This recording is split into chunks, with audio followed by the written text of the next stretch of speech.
PR dari Allah. Sudah 10 tahun ini kakak John ngebet naik haji, tetapi ia selalu gagal.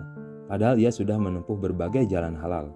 Kegagalannya itu karena ia terlalu peduli mendengar keluhan kenalannya. Ia juga peduli dengan tek-tek bengek urusan desanya yang pasti sepanjang sejarah tidak akan habis. Waktu pertama kali ia berhasil mengumpul uang, seminggu sebelum ia mendaftar, tiba-tiba madrasah yang dibangun ayah ambruk. Disambar keleret tahun. Kesempatan berikut juga tertunda gara-gara masjid yang mungkin dibangun sejak zaman wali harus pindah, sebab terkena pelebaran jalan.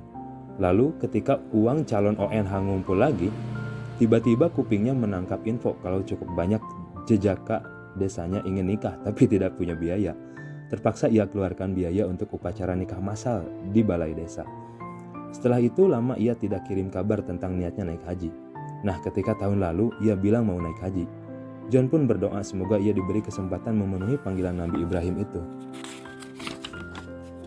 John silaturahmi ke sana setelah menerima telegram bahwa ia akan mendaftar dan mau menyetor ONH ke bank.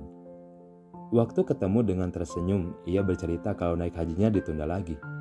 Kenapa, tanyaku. Aku harus menebus sertifikat tanah milik Pak Atmojo yang ditahan sebuah rumah sakit gara-gara 6 bulan yang lalu dia disambar truk gendeng.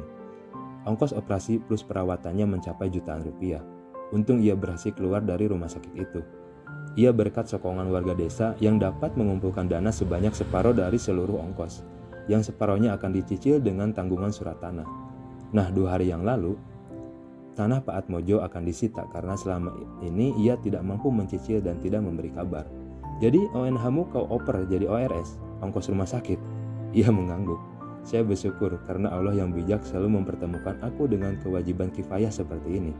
Mataku masih awas dan telingaku untung masih diberi lubang sehingga info-info dari tetangga cepat masuk, katanya Los.